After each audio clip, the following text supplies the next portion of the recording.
L'Église moderne, dans sa quête effrénée de pertinence culturelle et de croissance numérique, récolte trop souvent une foi d'une superficialité alarmante, une foi anémique, incapable de soutenir l'âme face aux assauts spirituels.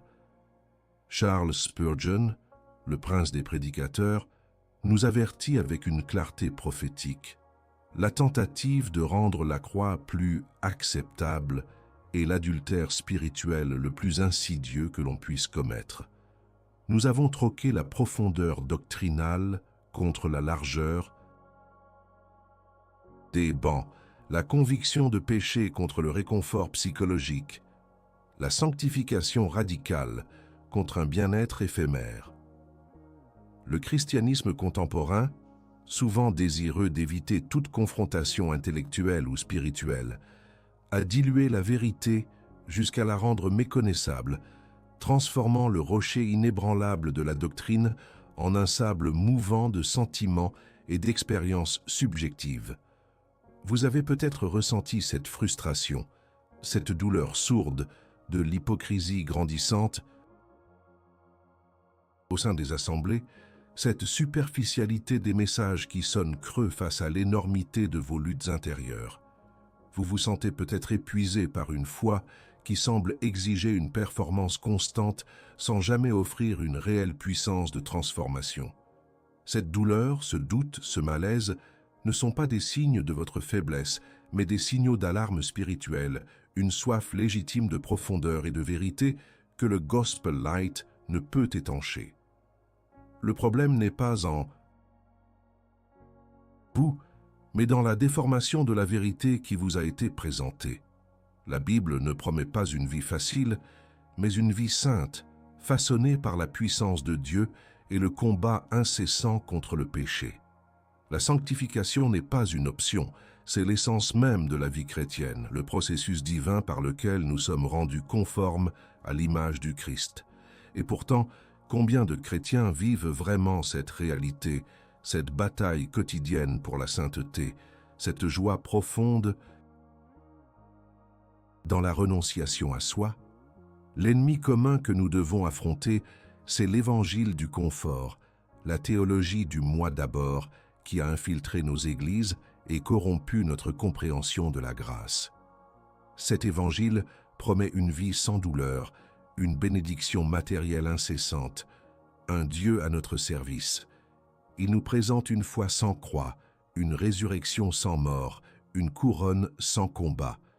Il masque la dépravation humaine et minimise la sainteté inflexible de Dieu. Le résultat, une génération de croyants fragiles, superficiels, incapables de discerner la vérité de l'erreur, et encore moins de défendre leur foi face à un monde hostile. Ils recherchent le trésor dans les bénédictions que Dieu donne, plutôt que dans le Dieu qui bénit, une idolâtrie subtile mais dévastatrice. Charles Spurgeon, avec sa sagesse forgée dans le feu de l'Écriture et la profondeur de l'expérience, offre une apologétique non pas par des arguments philosophiques complexes, mais par la proclamation sans compromis de la saine doctrine. Il nous ramène aux fondements, aux vérités éternelles qui confrontent notre autosuffisance et notre désir de contrôle. Il nous montre que la véritable force de la foi réside non pas dans notre capacité à nous sentir bien, mais dans notre soumission radicale à la souveraineté d'un Dieu saint. La sanctification pour Spurgeon n'est pas un concept abstrait, mais une réalité viscérale, un voyage ardu mais glorieux, pavé d'obéissance, de repentance et de dépendance totale à l'Esprit Saint. C'est la démonstration vivante de la puissance transformatrice de l'Évangile. Mais quelle est cette sanctification que si peu de chrétiens semblent vraiment embrasser? Est-ce un chemin trop escarpé, une vérité trop dure à entendre pour nos oreilles modernes, bercée par des promesses de facilité et de gratification instantanée? Est-ce que le problème réside dans un manque de connaissance, ou plutôt dans un refus délibéré de confronter la profondeur de notre propre péché et l'exigence radicale d'une vie consacrée. Je vous pose la question, non pas pour vous juger, mais pour provoquer une introspection brutale. Qu'est-ce qui, dans votre vie, trahit le plus clairement un engagement superficiel envers la sanctification? Est-ce votre relation avec le monde, votre persistance dans un péché secret, ou votre incapacité à vous réjouir dans la souffrance comme moyen de purification? Répondez-moi sans détour, avec la même honnêteté que vous accorderiez à votre propre âme en un seul mot, en une seule phrase dans les commentaires ci-dessous. Dites-moi, superficialité, peur, compromis ou ignorance. C'est un test pour votre authenticité. La sanctification, une réponse à la vérité révélée, pas une quête morale isolée. Aujourd'hui, l'Église moderne propose une sanctification souvent déconnectée de la vérité doctrinale, la réduisant à une simple amélioration personnelle, à une liste de bonnes actions ou à la suppression de comportements indésirables. C'est une quête morale isolée, une tentative de se conformer à des normes éthiques sans une transformation profonde du cœur, ignorant que sans la vérité révélée de Dieu, toute réforme morale n'est qu'un plâtrage sur une plaie béante. Cette approche superficielle ignore l'essence de la dépravation humaine et la souveraineté absolue de Dieu dans l'œuvre de la sainteté. Beaucoup de chrétiens croient pouvoir se sanctifier par leurs propres efforts, par des rituels ou par une discipline auto-imposée, mais sans une compréhension solide de la théologie réformée, ils courent le risque de tomber dans un légalisme stérile ou un antinomisme dangereux. Le paradoxe de la sanctification sans fondement. Combien de croyants s'épuisent dans une vaine tentative de devenir meilleurs, sans jamais saisir la profondeur de leur dépendance à la grâce souveraine de Dieu. Ils prient pour être délivrés de certains péchés, ils lisent des livres de développement personnel chrétien, ils s'engagent dans des ministères, mais au fond d'eux, la lutte demeure incessante, l'échec récurrent et la paix insaisissable. Leurs efforts sont sincères, mais ils manquent de l'encre théologique indispensable. C'est le paradoxe d'une foi qui cherche la victoire dans l'effort humain plutôt que dans la puissance divine. Ils ont confondu la sanctification avec la modification comportementale, oubliant que la véritable sainteté émane d'une relation transformée avec Dieu, fondée sur sa parole inébranlable. La Dor occulta abordada ici est l'épuisement d'une foi basée sur la performance, où l'individu tente de se hisser vers Dieu par ses propres moyens, plutôt que de se laisser élever par sa grâce souveraine. Cette frustration est légitime car elle révèle l'impasse d'une spiritualité anthropocentrique.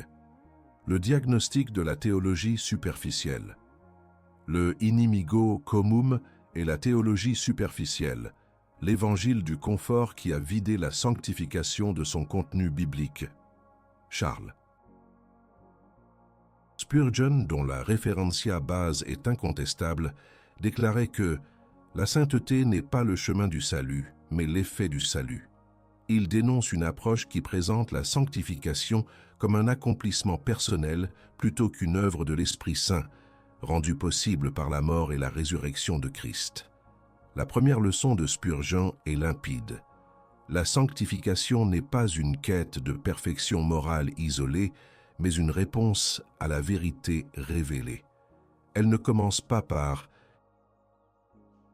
nos résolutions, mais par notre acceptation radicale de qui Dieu est et de ce qu'il a fait en Christ. Ignorer la doctrine de la dépravation totale de l'homme, c'est croire que nous pouvons nous arracher de la fange par nos propres forces. Ignorer la souveraineté de Dieu, c'est réduire le Créateur à un simple assistant personnel. La véritable sanctification est un acte de foi, une soumission à la vérité qui nous libère et nous transforme de l'intérieur. Le vrai trésor du chrétien réside dans la foi en l'Esprit Saint qui opère cette transformation, non dans une formule magique ou un effort méritoire. les conséquences d'une foi déracinée. Les conséquences de cette théologie superficielle sont profondes et dévastatrices. Un christianisme déraciné de la doctrine est vulnérable à toutes les hérésies, au scepticisme rampant et à l'apostasie silencieuse. Sans la fondation solide de la vérité révélée, la sanctification devient une chimère, une performance épuisante qui ne mène qu'à la frustration, à la culpabilité et au cynisme. La vie chrétienne, loin d'être un témoignage de la puissance de Dieu, devient une parodie, une imitation creuse de la piété. Où est la joie profonde dans la sainteté quand elle est perçue comme un fardeau imposé par l'homme plutôt qu'un don de la grâce divine? Où est la paix qui surpasse toute intelligence lorsque notre salut et notre progression spirituelle reposent sur la fragilité de nos propres efforts? Les chrétiens, alors, ne sont plus des lumières dans le monde, mais des miroirs ternes reflétant la confusion et le désespoir d'une religion vidée de sa puissance. La vérité est que sans la compréhension de la doctrine du péché, de la grâce, de l'expiation et de la souveraineté de Dieu, la sanctification est impossible, car on ne sait même pas de quoi l'on doit être sanctifié, ni par qui. L'appel à la soumission radicale à la parole. La solution radicale que Spurgeon nous offre n'est pas une nouvelle méthode, mais un retour intransigeant à la parole de Dieu. La sanctification commence par l'humble reconnaissance de notre incapacité et par une soumission totale à la vérité divine. C'est un appel à l'introspection honnête et à l'examen de nos fondements. La seconde leçon de Spurgeon complète la première. La sanctification exige la démolition des idoles du cœur, en particulier l'idolâtrie du confort et de l'autosuffisance. Avant de chercher à modifier nos comportements, nous devons laisser la parole de Dieu sonder les profondeurs de notre âme et exposer les idoles cachées, l'amour de soi, le désir de contrôle, la peur du déplaisir, la recherche du confort matériel ou émotionnel au-dessus de tout. C'est un appel à l'apologétique intérieure, où nous défendons la vérité de Dieu contre les objections de notre propre cœur charnel et de l'esprit du monde. Ce n'est qu'en démystifiant ces idoles, en les exposant à la lumière de la souveraineté et de la sainteté de Dieu, que la vraie sanctification peut commencer, celle qui est œuvre de l'Esprit et non fruit de l'effort humain. Le trésor impérissable de l'Esprit Saint ne se trouve pas dans la recherche de bénédictions temporaires, mais dans la communion profonde avec Dieu, où il est le seul objet de notre affection. Alors que l'évangile du confort promet abondance matérielle et absence de trouble, il engendre en réalité une misère spirituelle profonde. Il alimente une idolâtrie subtile, où la bénédiction devient plus désirable que le bénisseur, et la satisfaction des désirs terrestres prend le pas sur la soif de justice divine. Cette vision déformée de la prospérité détourne l'âme de son véritable trésor, la reléguant à une existence chrétienne superficielle, caractérisée par l'instabilité émotionnelle et l'incapacité à persévérer dans la foi. La promesse d'une vie sans croix est une trahison de l'Évangile, car elle prive les croyants de la profondeur et de la résilience que seule la souffrance acceptée dans la foi peut forger, la piège de la prospérité vide.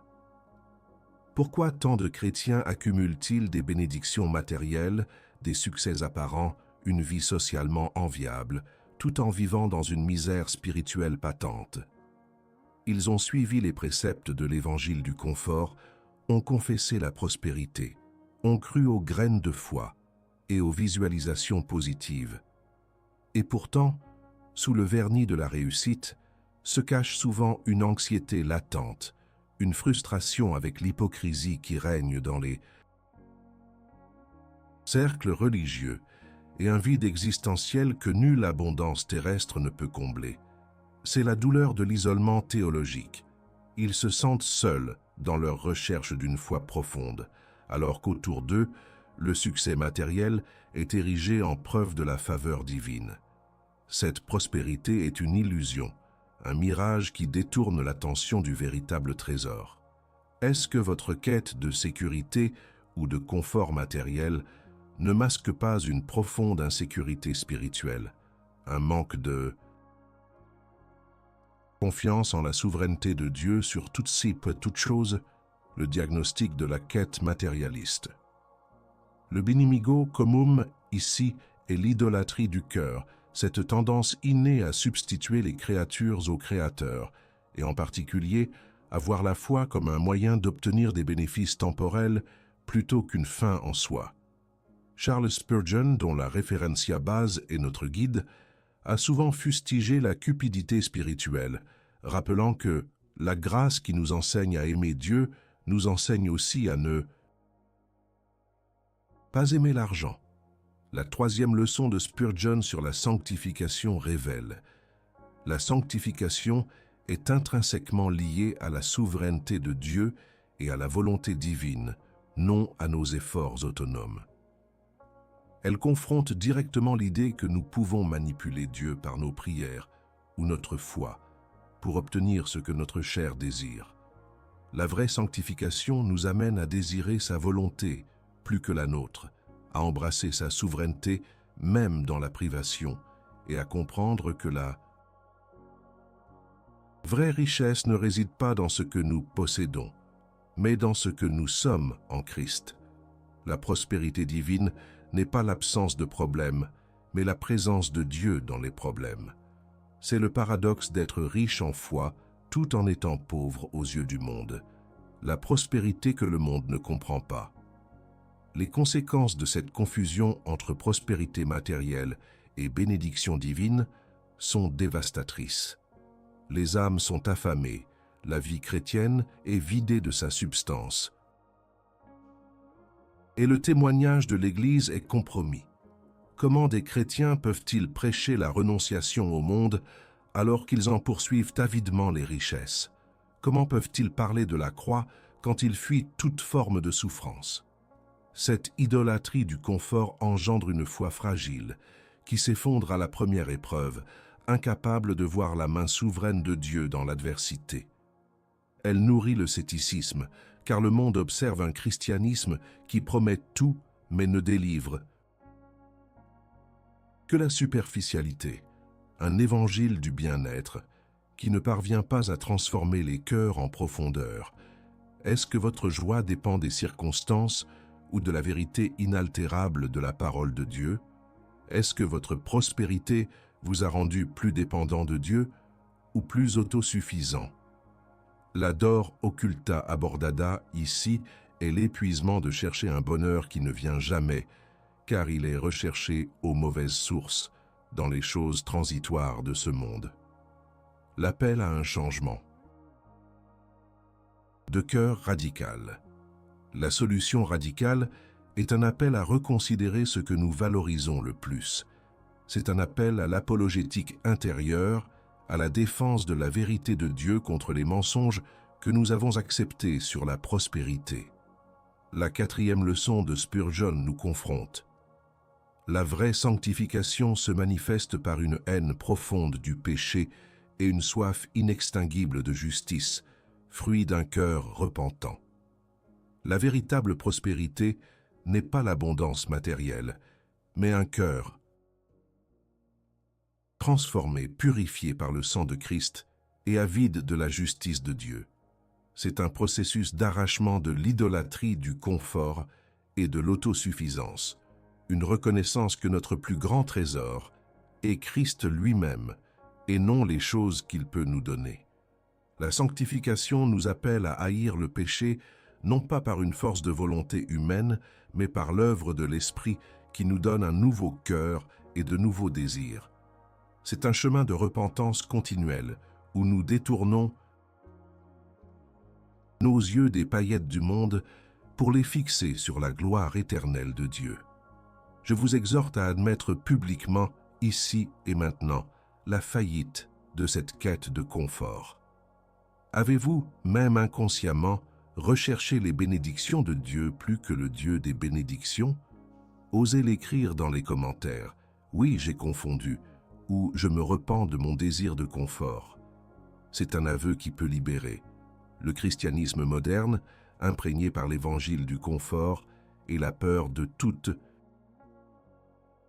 forme de confrontation, a souvent présenté la vie chrétienne comme un havre de paix ininterrompu, un chemin pavé de bénédictions et exempt de luttes intenses. Cette perspective édulcorée de la foi ignore la réalité brutale du conflit spirituel, la dépravation persistante du cœur humain et la nécessité d'une guerre implacable contre le péché. La sanctification n'est pas une progression douce et automatique, c'est un champ de bataille où chaque victoire est remportée par la grâce souveraine de Dieu et une discipline radicale de notre part. Beaucoup de croyants se sentent désarmés et découragés, car ils n'ont pas été préparés à cette réalité du combat. Le paradoxe de la paix, illusoire. Pourquoi tant de chrétiens, cherchant la paix et le bien-être, se retrouvent-ils encore aux prises avec l'anxiété, la culpabilité et le découragement face aux péchés persistants? On leur a promis le repos, mais ils connaissent la tourmente. On leur a dit que tout irait bien, mais ils sont confrontés à une réalité spirituelle bien plus complexe et exigeante. Cette Dor Occulta Abordada est le cansasso de lutter contre le péché sans comprendre la nature du combat, sans les armes adéquates. Ils se sentent seuls dans cette bataille, isolés par l'idéalisation d'une vie chrétienne sans effort, où la victoire est donnée sans le combat. Est-ce que vous vous sentez frustré par un manque de transformation réelle, même après des années de foi? Votre quête de confort vous a-t-elle privé de la force nécessaire pour affronter la réalité du péché en vous et autour de vous? Le diagnostic du refus de la croix. Le inimigo.com est le refus du sacrifice, l'évitement de la croix dans notre vie quotidienne, cette peur de la confrontation avec le péché et avec le monde. Charles Spurgeon, notre référencia base inébranlable, n'a jamais hésité à présenter la vie chrétienne comme une guerre. Il a dit « La sanctification est un état de guerre permanente contre le péché ». La 5e leçon de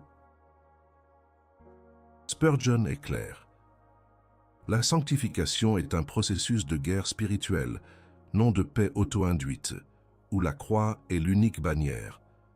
Elle n'est pas le fruit d'une simple prière ou d'une confession positive, mais le résultat d'une lutte acharnée, d'une mort quotidienne à soi-même et d'une dépendance constante à la puissance de l'Esprit Saint. C'est sur la croix que le péché a été vaincu, et c'est en portant notre propre croix que nous participons à cette victoire. La véritable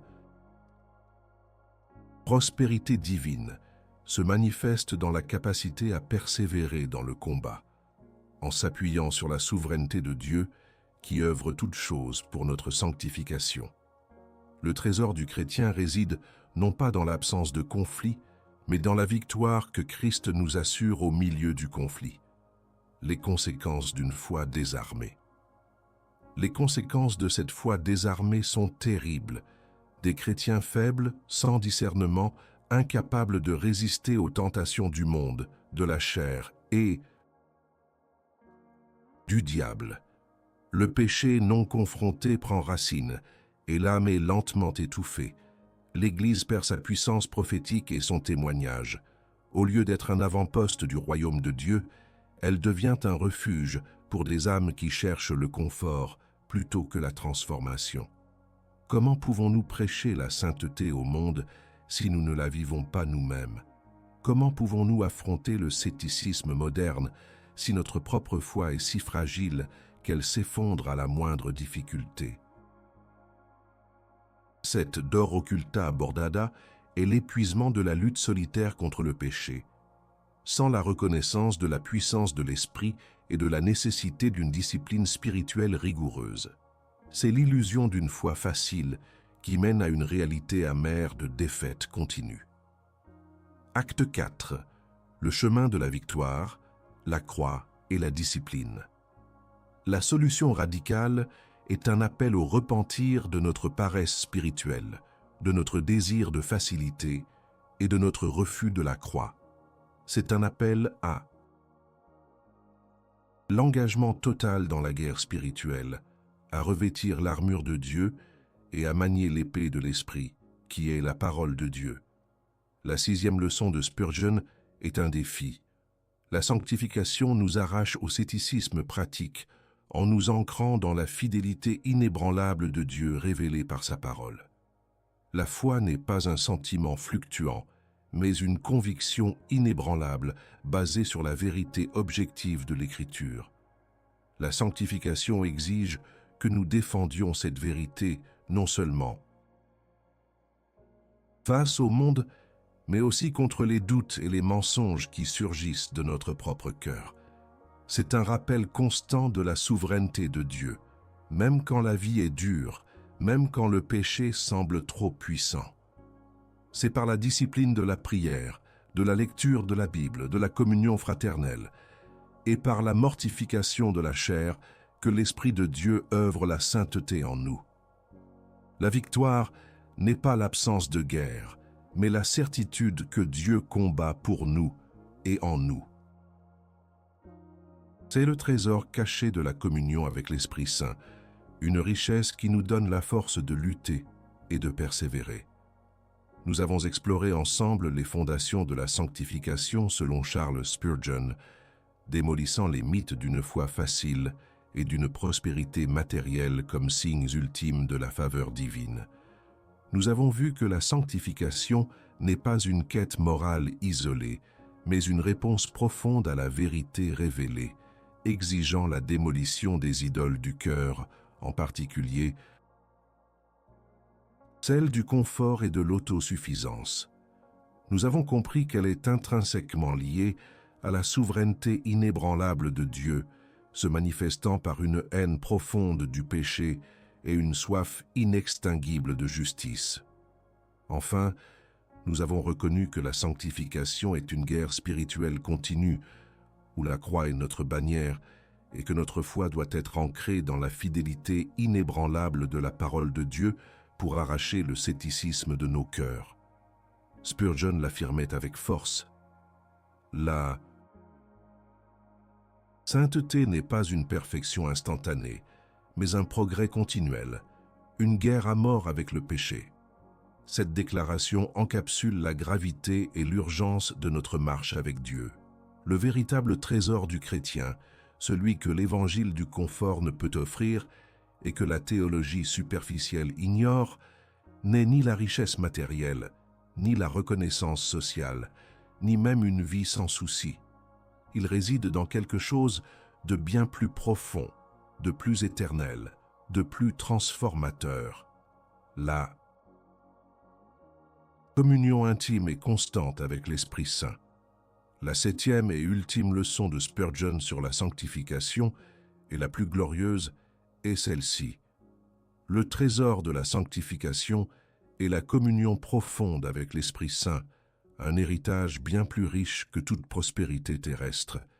C'est dans cette relation vivante, quotidienne, où l'Esprit nous guide, nous console, nous convainc de péché et nous fortifie, que se trouve la véritable richesse de l'âme. C'est l'Esprit Saint qui applique la vérité de la parole à nos cœurs, qui nous donne la force de démolir nos idoles, qui nous soumet à la souveraineté de Dieu, qui enflamme en nous la haine du péché et la soif de justice, et qui nous équipe pour la guerre spirituelle.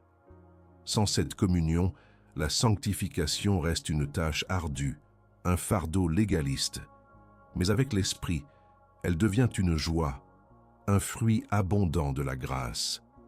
L'ennemi commun, le gospel du confort, a volé cette vérité vitale à des millions d'âmes. Il a remplacé le trésor impérissable de l'Esprit Saint par les paillettes éphémères de ce monde. Il a détourné l'attention de la personne de Dieu vers ses cadeaux. La douleur cachée abordée ici est la soif inassouvie de l'âme, cette aspiration profonde à quelque chose de plus, à une connexion authentique et transcendante que les promesses creuses de la religiosité moderne ne peuvent jamais combler. C'est l'épuisement de chercher la satisfaction dans ce qui est terrestre, quand notre esprit aspire à l'éternel. Spurgeon, tout au long de sa vie, a souligné que sans l'esprit, nous sommes impuissants. Nous avons besoin d'une effusion du Saint-Esprit. Sans elle, nous ne pouvons rien faire. C'est une vérité qui humilie notre autosuffisance et exalte la puissance de Dieu. La sanctification n'est pas un chemin que nous traçons par notre propre sagesse, mais une voie que l'Esprit ouvre et illumine devant nous, un pas après l'autre, vers une ressemblance toujours plus grande avec Christ. C'est le chemin de la véritable liberté, de la joie inébranlable et de la paix qui dépasse toute intelligence humaine. La profondeur de cette doctrine n'est pas un fardeau, mais une libération. Elle nous libère de la tyrannie de la performance religieuse, de la comparaison constante, de la peur de ne pas être assez bien. Elle nous ancre dans l'amour inconditionnel et la puissance transformatrice de Dieu. Elle nous invite à une vie de dépendance radicale où chaque souffle est une prière, chaque pas une soumission, chaque victoire un témoignage de la fidélité divine. C'est un appel à cesser de chercher des miettes sur la table du monde quand un festin éternel est préparé pour nous dans la présence de Dieu. Ce n'est pas une décision facile que de s'engager sur le chemin de la sanctification radicale. C'est un choix courageux, une renonciation aux illusions du confort, un embrassement de la croix. Mais c'est le seul chemin qui mène à la vie abondante, à la paix véritable et à la gloire éternelle. C'est le trésor caché que Spurgeon a découvert et que nous sommes appelés à déterrer de nouveau. C'est un appel à défendre la vérité de cette doctrine face aux compromis de l'époque et à la vivre avec une ferveur renouvelée. Nous avons parcouru les leçons intemporelles de Charles Spurgeon sur la sanctification, des vérités qui percutent l'évangile du confort et les fausses promesses du bien-être sans coût. Ces 7 principes ne sont pas de simples décisions à prendre, mais des réalités existentielles à embrasser, des appels à une transformation radicale de l'âme. La vie chrétienne authentique, loin d'être un chemin pavé de roses et dénué d'obstacles, est une voie escarpée, exigeante, mais infiniment plus gratifiante. Elle est une apologie vivante de la puissance de Dieu, visible dans un monde qui cherche désespérément un sens et une vérité durable. La sanctification, telle que présentée par Spurgeon, est le témoignage le plus puissant contre le scepticisme moderne. Car si Dieu est souverain, alors nous pouvons lui faire confiance même dans la douleur la plus aiguë. Si la dépravation humaine est réelle, alors seule la grâce divine peut nous en délivrer. Si la croix est le centre de tout, alors notre confort personnel doit passer après notre conformité à Christ. Et si l'Esprit Saint est notre trésor, alors toutes les richesses du monde pâlissent en comparaison. Ce message est sombre pour ceux qui s'accrochent à leurs illusions, mais il est une lumière éclatante pour ceux qui sont fatigués de la superficialité, de l'hypocrisie et de l'absence de puissance dans leur foi. La frustration avec le christianisme moderne n'est pas un signe d'apostasie, mais souvent un signe d'une âme affamée qui cherche le pain de vie au lieu des miettes du divertissement. Elle révèle une soif légitime de profondeur, de doctrine solide et d'une rencontre authentique avec le Dieu souverain. Le chemin de la sanctification est celui de l'humilité. C'est admettre que nous ne pouvons rien par nous-mêmes, que nos efforts moraux sont vains sans la puissance transformatrice de l'Esprit. C'est reconnaître la sainteté inflexible de Dieu et notre propre péché profond. C'est un appel à l'introspection constante, à une confrontation honnête avec les idoles de notre cœur. C'est Dieu que nous avons élevé au trône de notre vie. Le confort, le contrôle, l'approbation humaine, la sécurité matérielle. Chaque idole déracinée est une victoire de l'esprit. une avancée sur le chemin de la ressemblance à Christ. Le monde ne comprendra jamais cette quête, cette joie paradoxale dans la renonciation, cette force trouvée dans la faiblesse, cette vie trouvée dans la mort à soi-même. Mais ce n'est pas l'approbation du monde que nous cherchons, mais la gloire de Dieu. Et c'est en vivant une vie de sanctification radicale que nous devenons les apologètes les plus éloquents, démontrant par notre existence même la vérité et la puissance de l'Évangile. Il ne s'agit pas de décisions rapides ou de trucs faciles. C'est une soumission quotidienne, une crucifixion de la chair, une marche par la foi, guidée par la parole, soutenue par l'Esprit. C'est un engagement total, sans réserve, à suivre Christ là où il nous mène, même si ce chemin est difficile, impopulaire ou douloureux. Car la douleur pour le chrétien n'est pas un signe de l'absence de Dieu, mais souvent un instrument souverain de sa sanctification. C'est dans le creuset de l'épreuve que les scories sont purifiées et que l'or de la foi est affiné.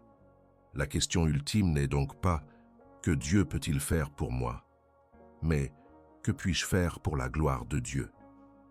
Et la réponse à cette question se trouve dans la sanctification, dans une vie vécue non pour soi-même, mais pour celui qui est mort et ressuscité pour nous. C'est le trésor éternel, la véritable prospérité divine, la seule satisfaction durable pour l'âme humaine. L'appel est clair, le chemin est tracé, la puissance est disponible. Le vrai défi est de savoir si nous avons le courage de l'emprunter. Si ces vérités ont résonné dans les profondeurs de votre âme, si vous vous sentez interpellé par la gravité de ce message et la richesse de la doctrine classique, alors ne restez pas passif. L'heure n'est plus à la contemplation stérile.